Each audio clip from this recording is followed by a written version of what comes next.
The giant crystal room floated in space around the gas planet Nephros Prime. Inside, strange beings from across the galaxy sat in a circle. They called themselves the Galactic Council of Vextar.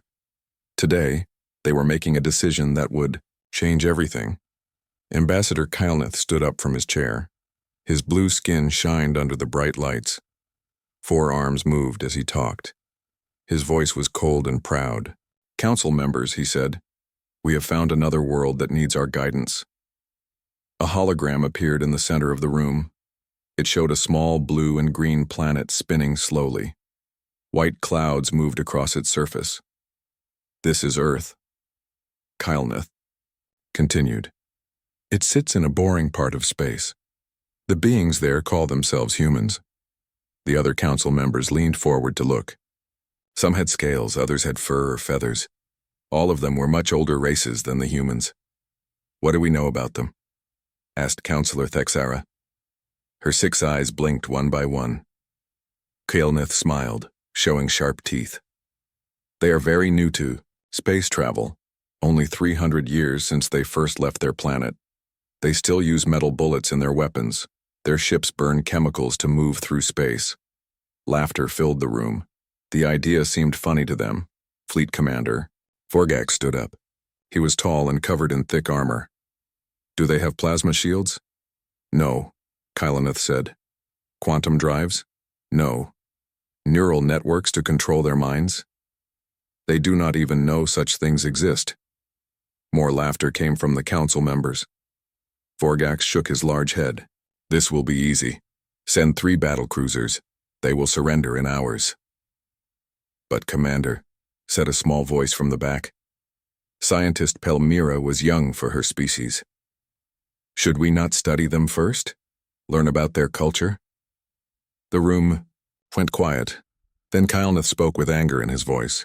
"Study them? They are insects. They have no culture worth knowing. They fight each other on their own planet. They poison their own air and water. They are exactly the kind of species that needs our strong guidance." Vorgax nodded. The scientist raises a weak point. These humans need to learn their place in the galaxy. If we are too gentle, other primitive worlds might think they can refuse us too. The vote was quick. Every member raised their hand except Pelmira. Earth would become an example. Submit to the hegemony or be destroyed. Far away on Earth, Dr. Hyunwoo Kim sat in his small office at the SETI Research Center in Seoul. Banks of computers surrounded him. For 20 years, he had listened to space, hoping to find signs of alien. Life tonight was different. His coffee had grown cold hours ago. His eyes hurt from staring at the screen. But the readings were clear. 3 massive objects were moving toward Earth from outside the solar system. "This cannot be right," he said to himself. He ran the numbers again. The objects were huge. Each one was the size of a small city. They moved faster than anything humans had ever built. Hyunwoo picked up his phone and called General Bo-Ram Lee at the Global Defense Initiative. She answered on the second ring. General Lee speaking. "General, this is Dr. Kim at SETI. I need to report something urgent." "Dr. Kim? It is 3 in the morning." "I know, but we have visitors coming. Big ones."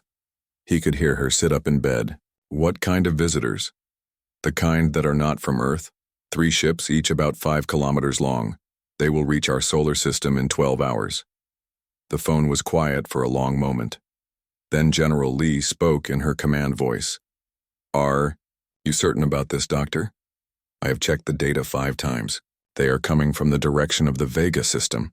Their energy signatures are unlike anything we have ever seen. I will be at your facility in 1 hour. Do not talk to anyone else about this."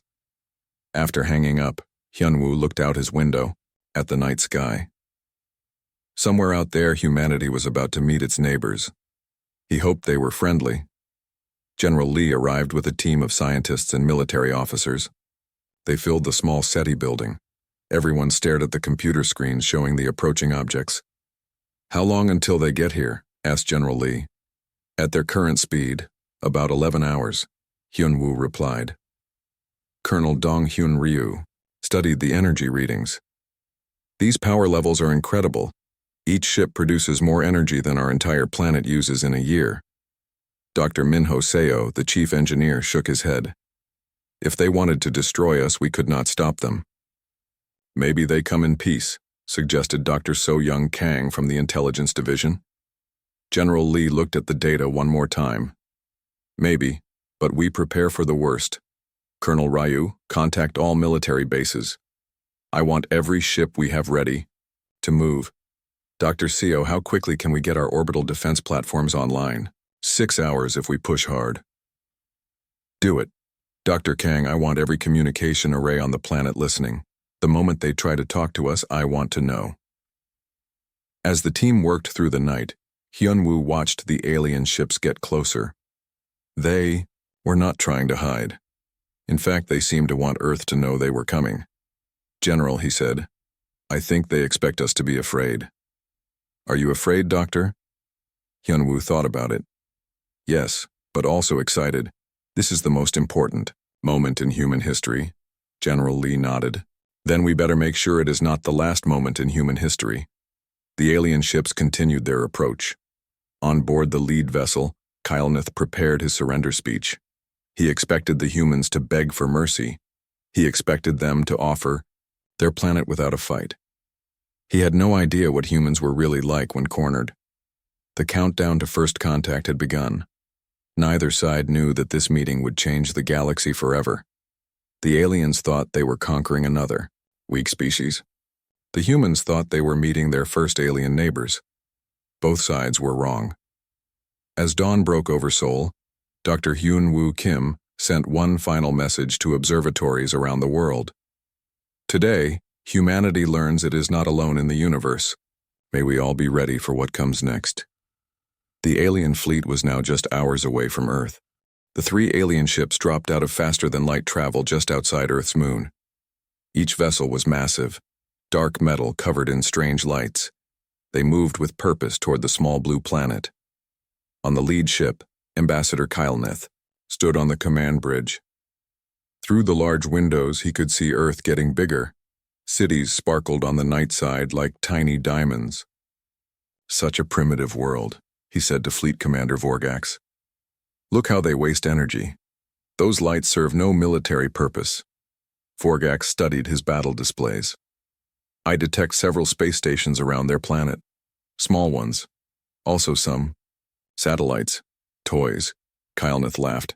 Begin the intimidation protocol. I want them to see our power before I speak to them. The alien ships moved into formation above Earth. Their weapons charged up, creating bright blue glows along their hulls. Energy readings spiked across every human monitoring station on the planet. On the orbital defense platform Seoul's Pride, Admiral Tae-ho Park watched the alien ships position themselves. He was a calm man who had served in space for 20 years. But his hands shook slightly as he opened communications. Unknown vessels, this is Admiral Park of the Earth Defense Force. You have entered our territorial space. Please state your intentions. The main screen flickered. Then an alien face appeared. Kylneth looked down at the human with 4 cold eyes.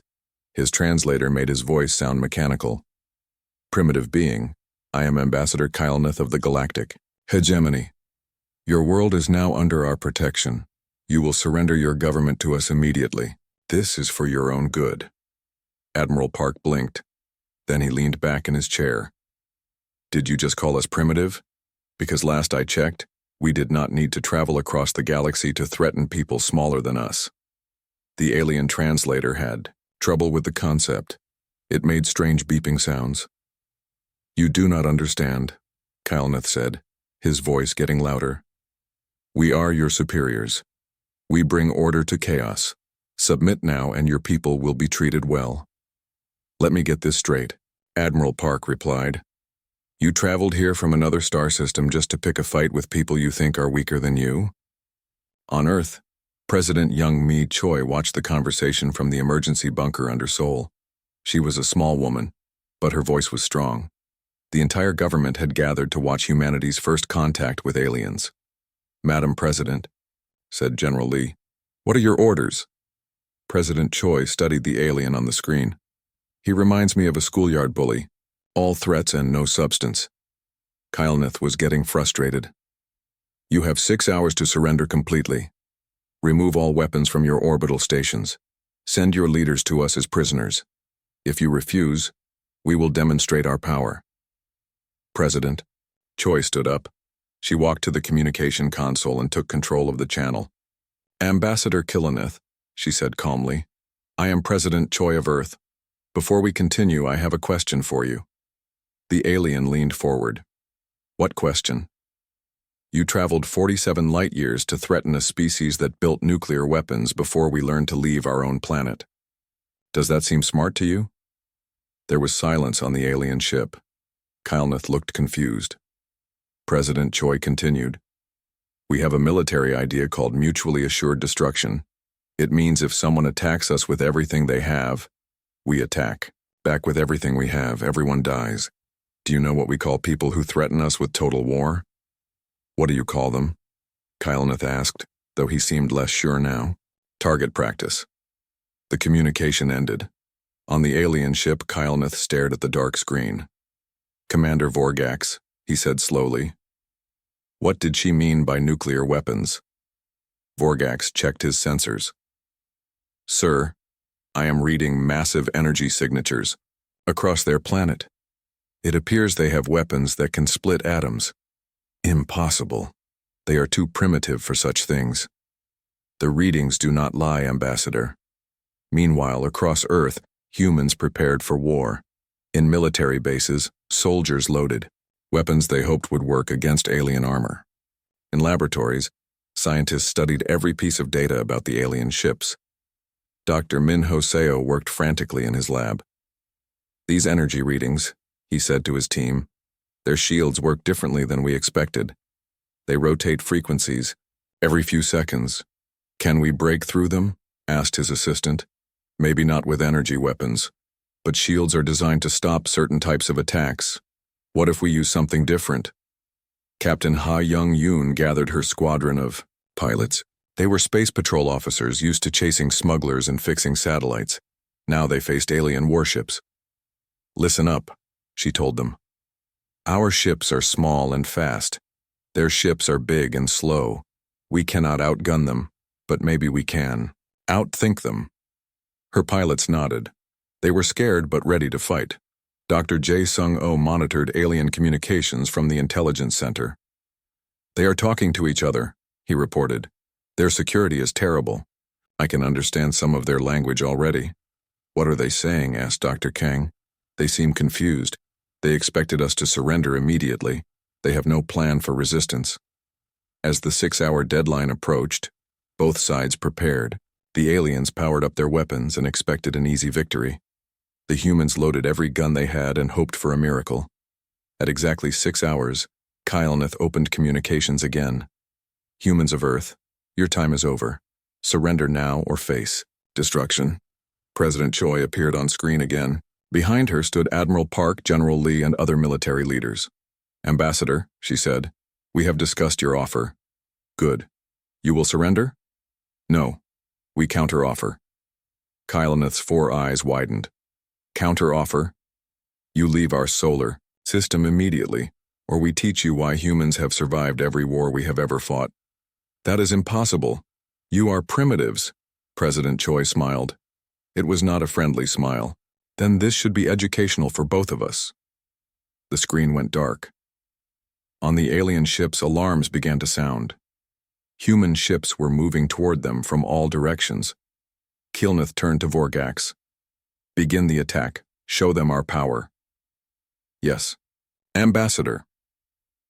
The first shots of the war lit up space above Earth. Alien plasma beams struck human ships and orbital stations, but instead of surrendering, more human ships appeared.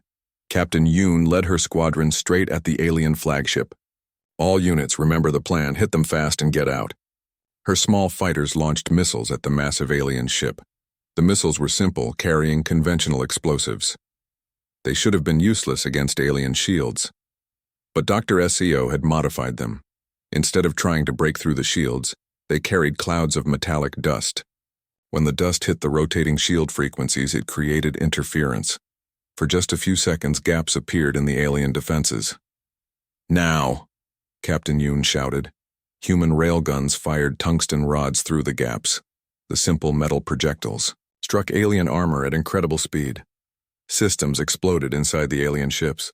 On the flagship, sparks flew from control panels. Forgak stared at his damage reports. "How?" he asked. "How did they penetrate our shields?" Kylnath watched human ships swarm around his fleet like angry bees. These primitives were supposed to be helpless. Instead, they were fighting back with tactics he had never seen before. "Sir," reported a bridge officer, "we are receiving a message from the human leader." President Choi appeared on screen again. This time she was smiling. "Ambassador, how do you like our counteroffer so far?" The first alien ship exploded in a ball of fire and metal. Pieces of advanced technology rained down on Earth's atmosphere, burning up like shooting stars, but some larger chunks made it to the ground. Dr. Minho Seo was the first human to touch alien technology. His team found a piece of the ship's engine in a field outside Tokyo. It was still warm and humming with strange energy. "Incredible," he whispered, scanning the metal with his instruments. "This uses some kind of plasma containment field. The energy output is 10 times more efficient than anything we have." Within hours, pieces of alien technology arrived at research centers around the world. Scientists worked through the night, taking apart the advanced machines and trying to understand how they worked. "Look at this," Dr. Seo said to his team. He held up a small crystal that glowed with blue light. "This single crystal contains more computing power than our largest supercomputer." His assistant, Dr. Kim Nari, studied the crystal under a microscope.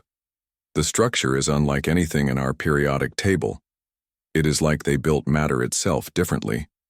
But Dr. Seo was most interested in the weapons. The alien plasma cannons were complex, but the basic idea was simple.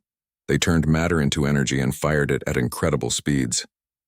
"We cannot build this exactly," he told General Lee over a video call, "but we can copy the idea. Give me 3 days and I will have a working prototype." General Lee nodded. "You have whatever you need, Doctor. Money, materials, people. Just build us weapons that can hurt them." Meanwhile, Captain Ha Young-yoon was learning hard lessons about alien tactics. Her squadron had destroyed one ship, but the other 2 were fighting back with deadly skill. "Evasive maneuvers," she shouted into her radio as plasma beams filled the space around her fighter. "Do not let them get a lock on you." The alien weapons were powerful, but slow to aim. Human ships were smaller and faster. They could dodge most attacks if they kept moving. But the aliens were learning too.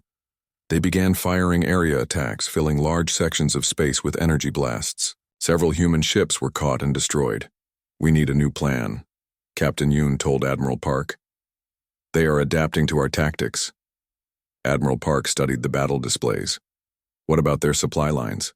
Those ships are huge.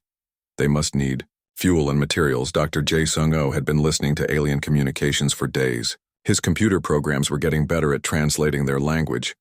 What he discovered changed everything. "General Lee," he called excitedly, "I found something important in their transmissions." "What is it, Doctor?" "Coordinates. Lots of them. Supply depots, military bases, even the locations of their homeworlds. These aliens keep very detailed records of everything." General Lee smiled. "Send me those coordinates immediately." Within hours, human spy satellites were repositioned to watch the alien supply lines.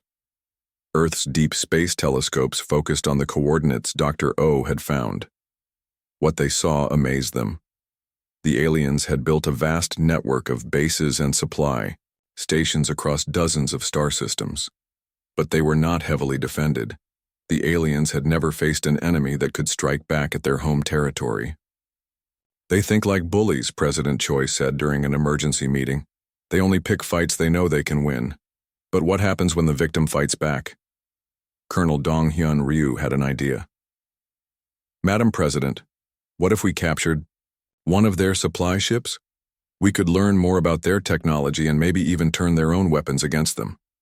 The plan was dangerous but simple.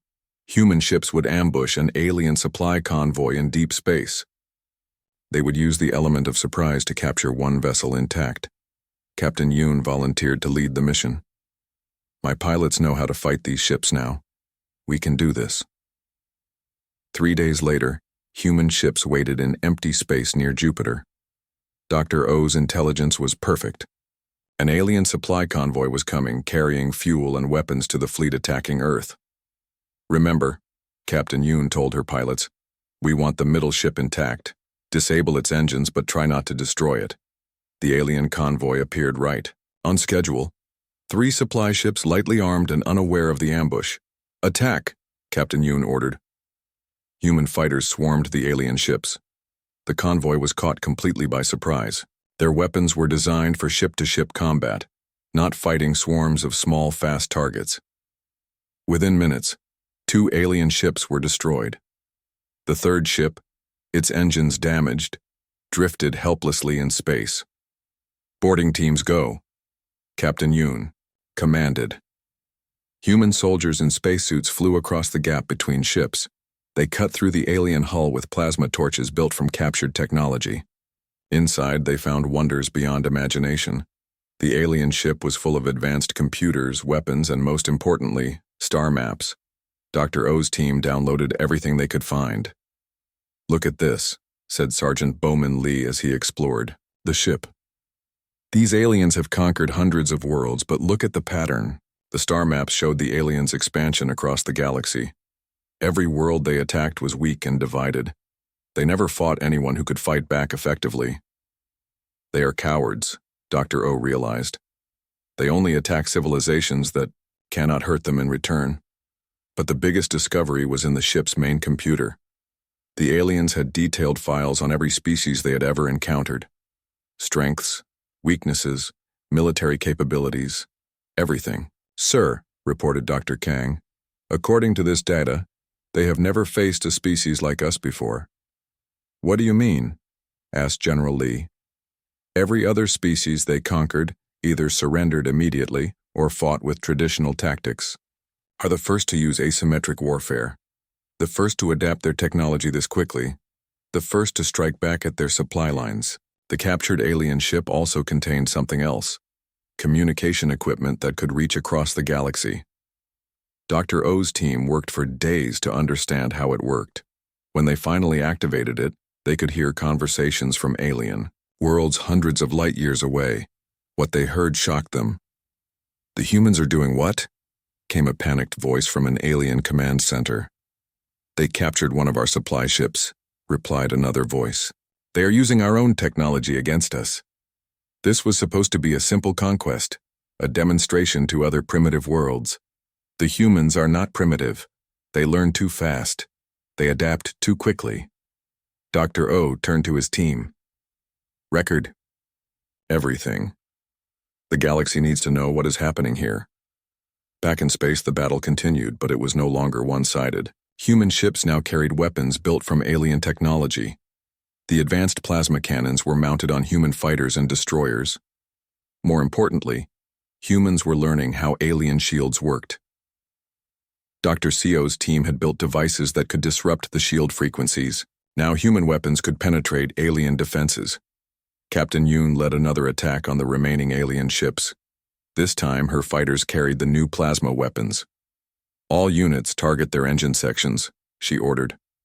"Let us see how they like their own technology used against them." The battle was fierce but short.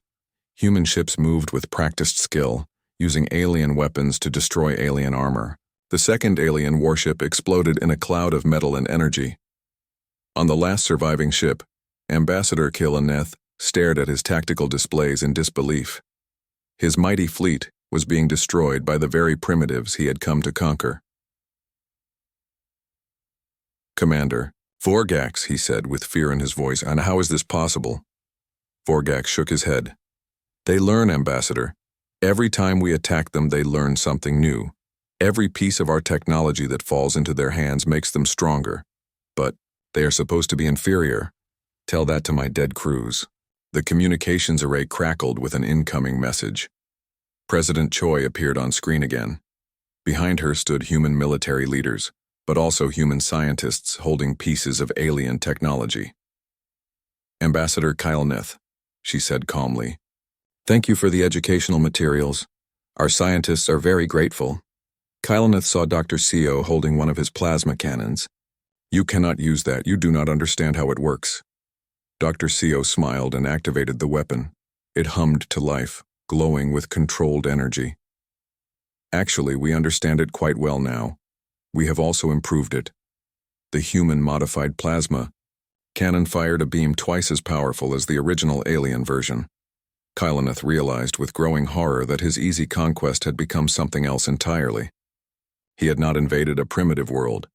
He had provided advanced technology to a species that specialized in turning their enemies' weapons against them. "What do you want?" he asked desperately. President Choi's smile grew wider. "We want to talk, but first you are going to tell us about every other world you have conquered, every species you have enslaved, every civilization you have destroyed." "Why?" "Because, Ambassador, class is now in session, and humanity is about to teach the galaxy a new lesson about picking on smaller neighbors." 6 months after the first alien attack, the galaxy was talking about Earth. Messages flew between star systems faster than ever before. The news was impossible to believe, but it kept coming from multiple sources. The humans had won. On the water, world of Aquatica Prime, the Murloc people gathered around their communication centers. They had been slaves to the hegemony for 300 years. Their speaker, Elder Koresh, read the latest reports with trembling fins. "Is this real?" asked a young Murloc named Polsei. "Did the humans really destroy a hegemony fleet?" Elder Koresh nodded slowly. "The reports come from 12 different systems. The humans not only fought back, they won. They captured hegemony technology and used it against them. Similar conversations happened on hundreds of worlds. Species that had given up hope were suddenly interested in news from a small blue planet. Called Earth Intelligence Officer So Young Kang monitored these conversations from her new office in the captured alien ship.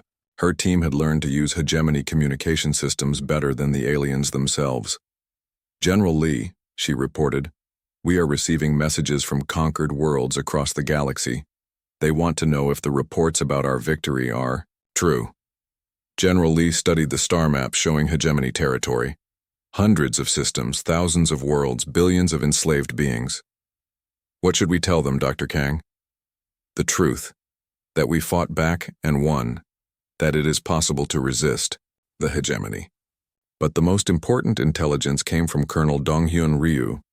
He had volunteered for the most dangerous mission in human history, infiltrating a hegemony command station. Using alien biosuits captured from the destroyed ships, Colonel Ryu could disguise himself as a hegemony soldier. The suits not only changed his appearance, but also provided life support in alien environments. "Remember," Dr. Seo told him before the mission, "the biosuit will make you look like them, but it cannot change how you think. Act like a conquering soldier, be arrogant, they expect that." Colonel Ryu traveled to the hegemony command station orbiting the planet Vextar Prime. It was a massive structure, the size of a small moon, where the aliens planned their conquests.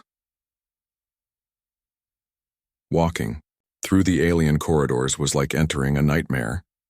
Holographic displays showed conquered worlds. Data streams listed enslaved populations.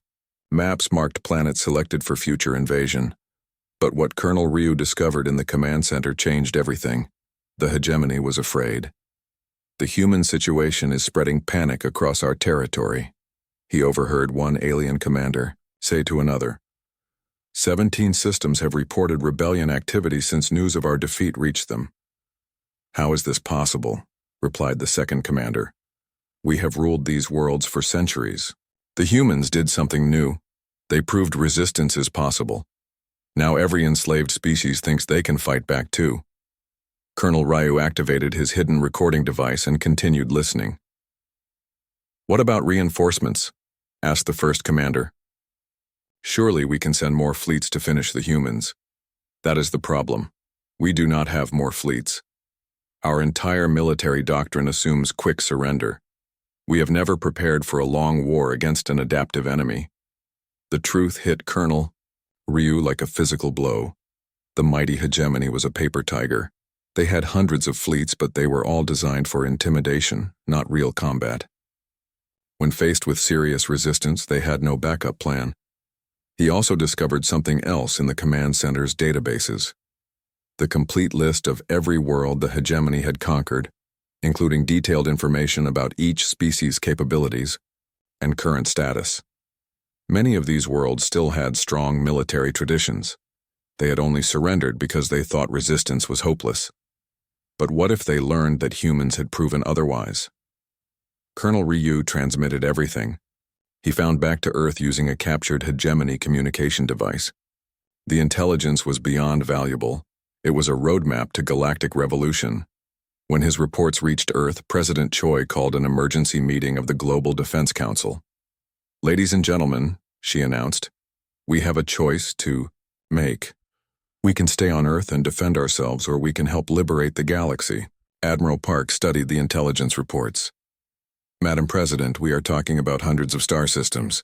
Even with captured alien technology, we do not have enough ships for a galactic war." "What if we do not need ships for every battle?" asked Dr. Kang. "What if we just need to show other species how to fight back?" Her idea was brilliant in its simplicity. Humans would not try to conquer the galaxy themselves.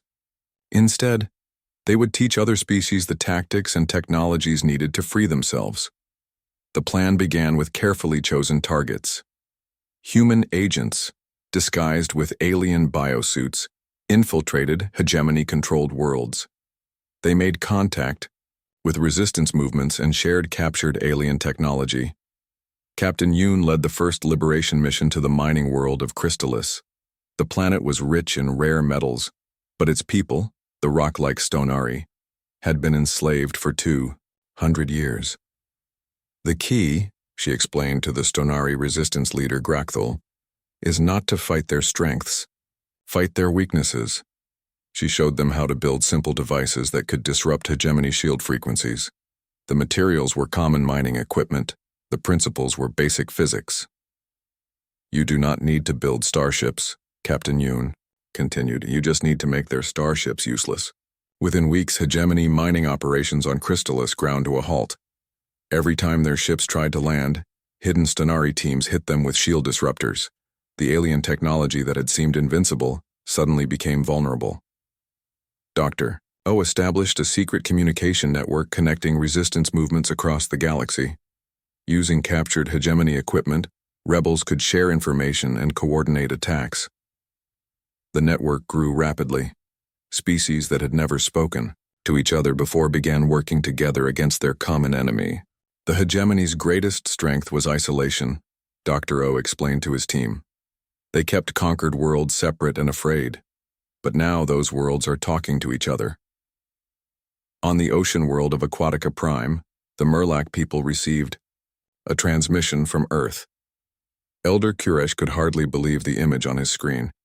A human woman speaking directly to his people. "People of Aquatica Prime," said President Choi.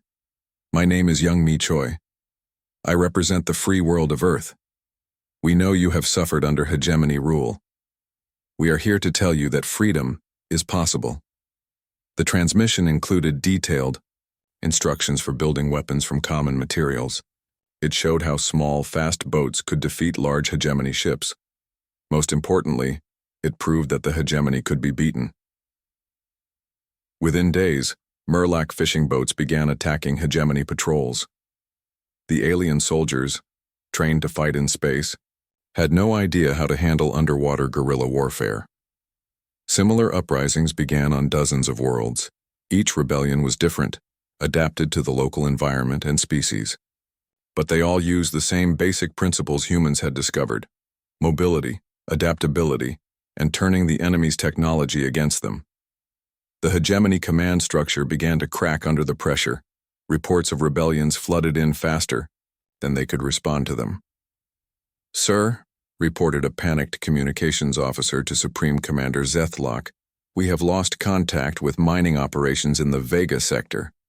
What about the garrison forces?"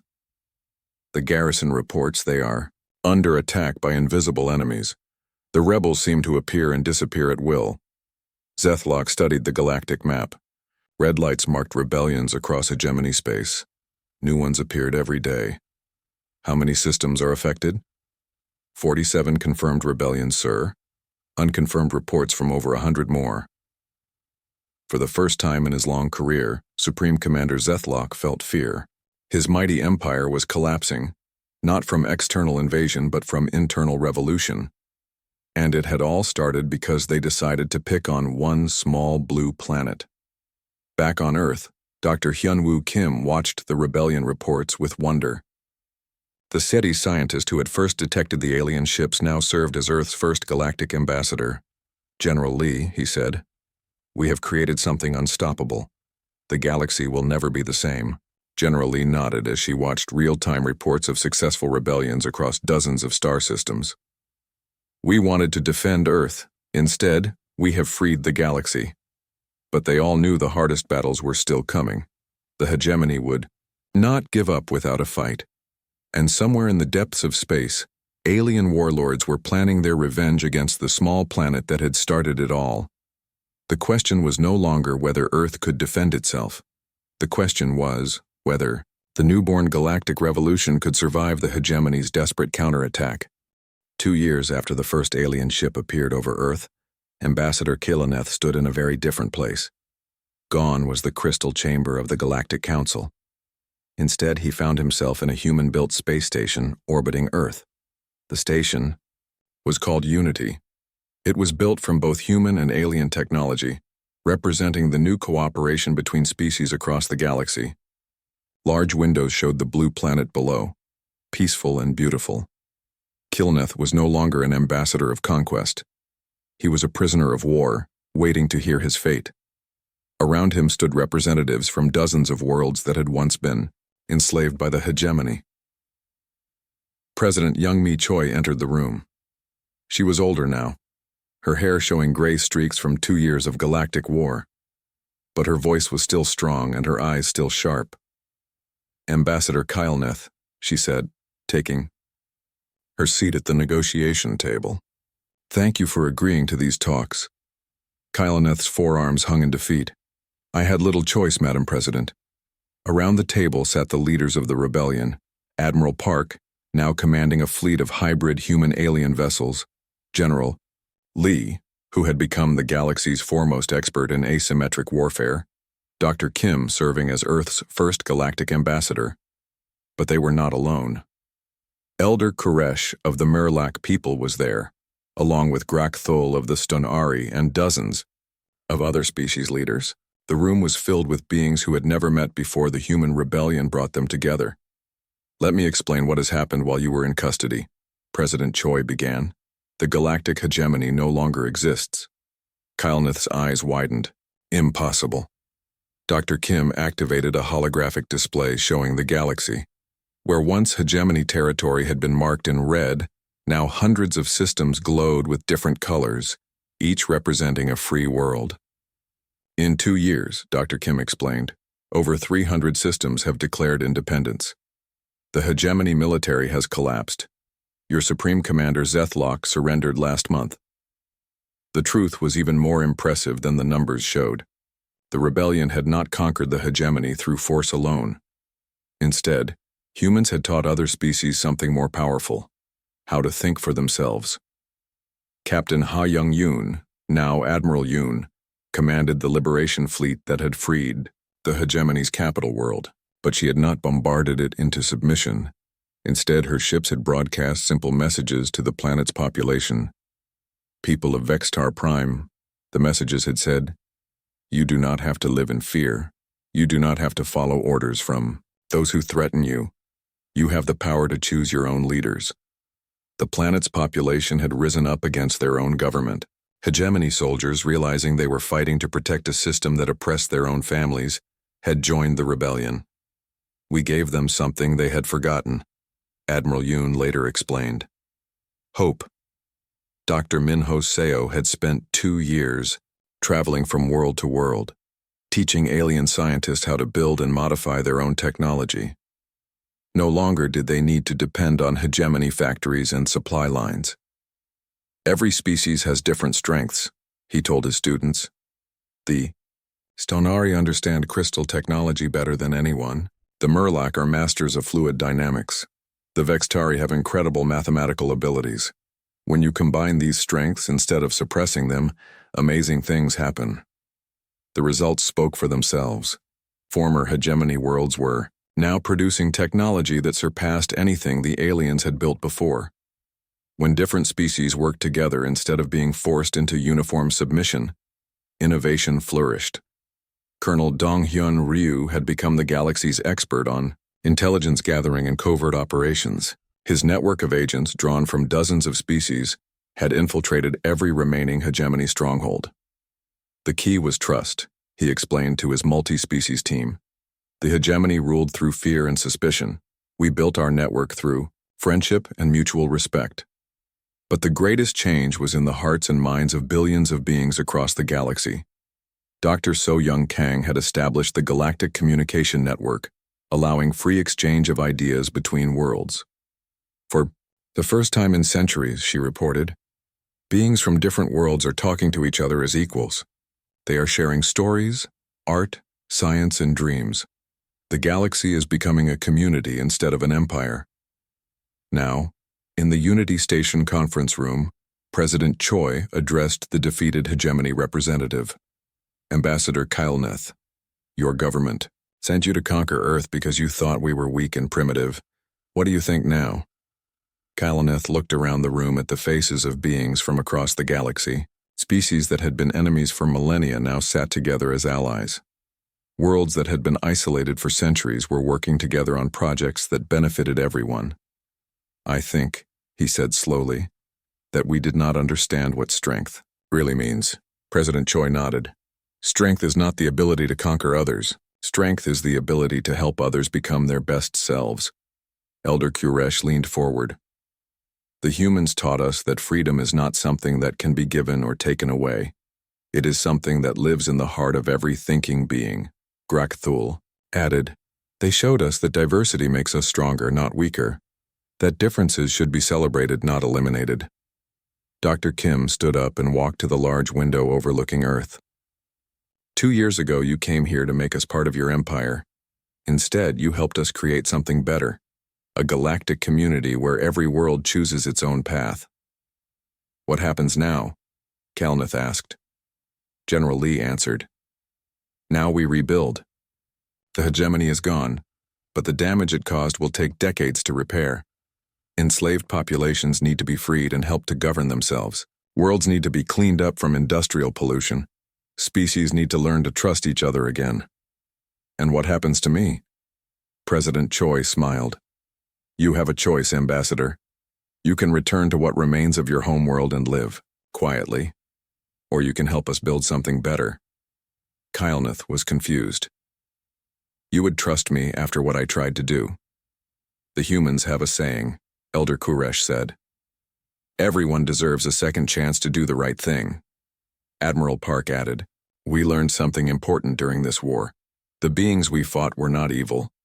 They were trapped in a system that made them believe conquest was the only way to survive. When we showed them a better way, most of them chose freedom. It was true. Across the galaxy, former hegemony soldiers and officials had joined the rebuilding effort. They brought valuable knowledge about administration and logistics that helped new governments function effectively. Dr. Kim returned to the table. We are offering you the position of Reconciliation Coordinator. Your job would be to help former hegemony worlds transition to self-governance. Why would you trust me with such a responsibility? President Choi stood up and extended her hand to the alien. Because you understand both sides now. You know what it feels like to believe in conquest, and you have seen what cooperation can achieve. That makes you uniquely qualified to help others make the same transition. Kylneth stared at the offered hand for a long moment. Then slowly he reached out and shook it. I accept, he said. But I have one question.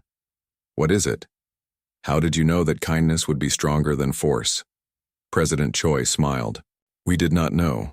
We hoped. And we were willing to fight for that hope.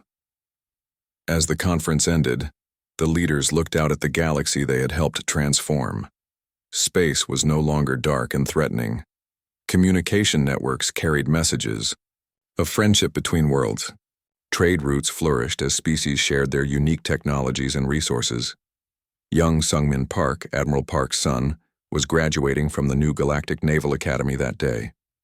His class included beings from 40 different worlds, all training together to protect the freedom they had won. In his graduation speech, Sung-min said words that would be remembered across the galaxy. "My father's generation taught the universe that humans do not surrender. My generation will teach it that we do not forget our friends or abandon those who need help." Dr. Hyunwoo Kim, now Earth's senior ambassador, watched the ceremony with tears in his eyes. The SETI scientist who had spent his life looking for alien intelligence had lived to see the galaxy transformed. "We were looking for alien life," he said to his wife. "We never imagined we would help alien life find itself." As the celebration continued on Unity Station, President Choi stood alone at the observation window. Earth turned slowly below, blue and green and beautiful. 2 years ago, alien ships had appeared in Earth's sky carrying threats of conquest. Today, those same ships carried supplies and aid to worlds rebuilding from centuries of oppression. "Madam President," General Lee said, joining her at the window. "Any regrets?" President Choi thought about all the humans who had died in the war, all the alien beings who had suffered under the hegemony, all the worlds still struggling to rebuild. "I regret that it took so long," she said finally. "I regret that so many beings suffered before we could help them. But I do not regret fighting for what was right. What do you think the galaxy will look like in another 10 years? President Choi smiled as she watched ships from dozens of worlds dock at Unity Station. "I think it will be full of surprises. Good surprises." In the distance, construction crews were building humanity's first interstellar city.